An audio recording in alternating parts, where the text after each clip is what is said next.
right? She was the Secretary for Housing and Urban Development under George W. Bush. She got that hard figure of $21 trillion missing since 1998. I did videos on the missing trillions on YouTube, but, you know, YouTube deleted my channel. I think I know a lot of you know that. I'm on BitChute, thankfully. But we love YouTube. I have two other channels on there, but I won't get into it.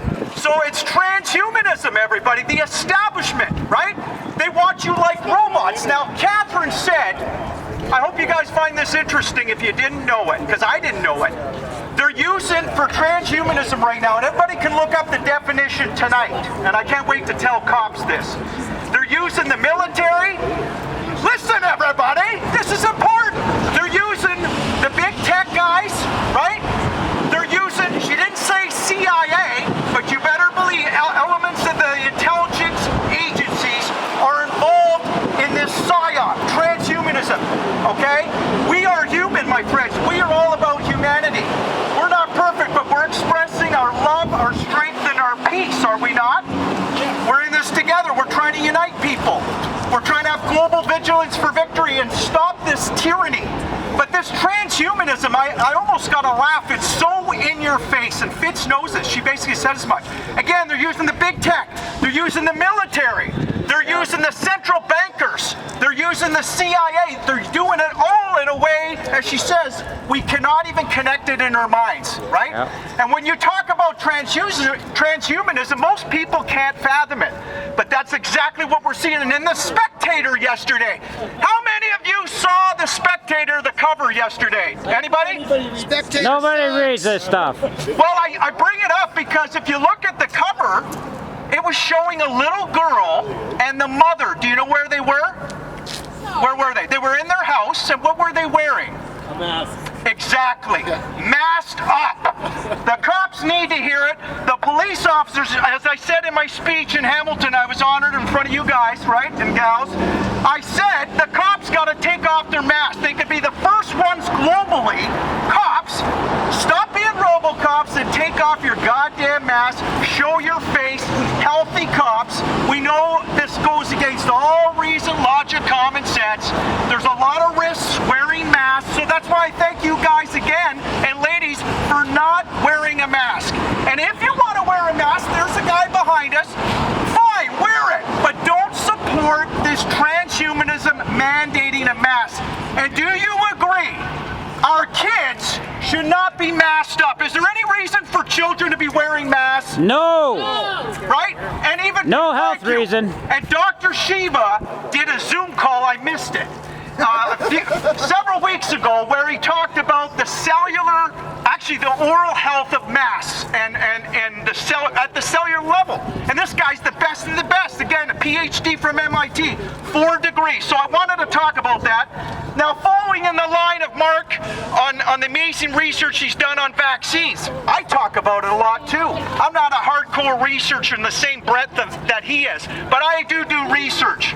And I said in Toronto, remember, this is a vaccine story. I said in Hamilton too, right? We know.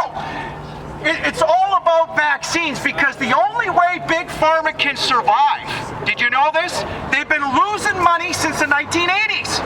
Their industry's been burning down because it takes a lot to get a drug on the market. When the FDA put in the regulations, right, you start in vitros, you got 15, 20 years patent life. By the way, here's Robert F. Kennedy Jr. with the Children's Health Defense Fund and his buddy Dale Bigtree. Take a look.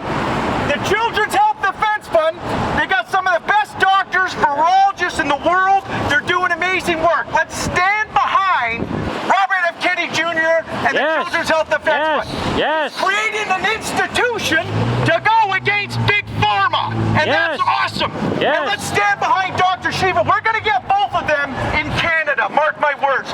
We're going to have people writing to them. I asked in Toronto, us Canadians, for people that can write letters to Robert F. Kennedy Jr. This is the time, my friends. He's a hero. Pardon? He's a hero. He's a hero, exactly. So is Dr. Shiva, as far as I could tell. These guys are men of integrity and honesty. There's amazing nurses and doctors.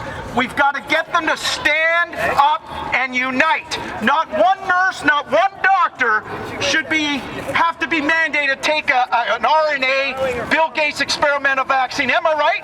Correct. Now I gotta wind it up apparently, but I just want to add, remember everybody, when it comes to the vaccine companies and Big Pharma, they've had a 30% increase in their R&D budget, 30% decrease in their allowances. So the only way they can make money is through mandated vaccines for kids. They're making 17% compounded annual growth each year, and not one vaccine should ever be mandated for their children. Do you agree? No mandatory vaccine. Yes, and is that a Nazi-esque model? Yes. Of course, right? So now, the only way Big Pharma can survive and make a lot of money, they'll try to mandate it for adults. But the great news, as I said in Toronto, they're not going to pull it off in Canada or anywhere, are they? They're No. not going to pull it off. They think they can. They're narcissistic, some of these people in the higher echelons at Big Pharma. Bill Gates and his operatives. But we're going to bring down Bill Gates. We're going to bring down Tony Fauci, the other conniving, sniveling weasel that's been a prostitute. Both of them. They're prostitutes and frontsmen for Big Pharma. Criminals. They have been for decades. Am I right? Criminals. He works for Gates. He works Exactly. for Gates. And by the way, Tony Fauci hid the leukemia virus, as Robert F. Kennedy Jr. will tell you, in three that we know is the three of the large vaccines that cause cancer. Okay? They need guys like Bill Gates. They need Tony Fauci. They need the Clinton Global Initiative as the propaganda machine behind vaccines. My friends, sit down with your doctor, analyze any risks and benefits. You don't have to throw the baby out of the bathwater, but know that many of these vaccines are very dangerous. You just heard, right? This whole COVID-19 vaccine, and they got 278 in the works, my friends, to protect you from infectious diseases. But we know it won't. It's good health. Good health is sunshine, vitamin D, good nutrition, right? System. Your immune system. Exactly. Good water, refrigeration. Finally, I want to add, here's the facts, everybody. The CDC admitted, who are notoriously corrupt, they spent 45% of the budget on vaccines, but they admitted in the first half of the 21st century, vaccines had almost nothing to do with the eradication of disease infection. Again, it was improvement in nutrition, improvement in the water supply, they said, refrigeration. Remember that. And smallpox and these other epidemics that we had decades ago, it was bad sanitation. You had child labor. Remember that. And Dr. Shiva shows you too, right? And smallpox, it may have helped, but they can't figure out, they don't have the justifiable science behind most vaccines. They just don't. We got 100,000 reactions per second in our body. You might figure out one, as Dr. Patar says, you might figure out two, but you're not going to figure out the rest. I apologize if I talked a little bit fast, but we got to wind it up. Thank you so much for sharing your times. We're Thank going to you. expose more of the vaccine companies in the near future, and we're going to win this battle, as I keep saying. Never let them threaten your threshold of attainment. Never compromise your health integrity. Thanks, everybody.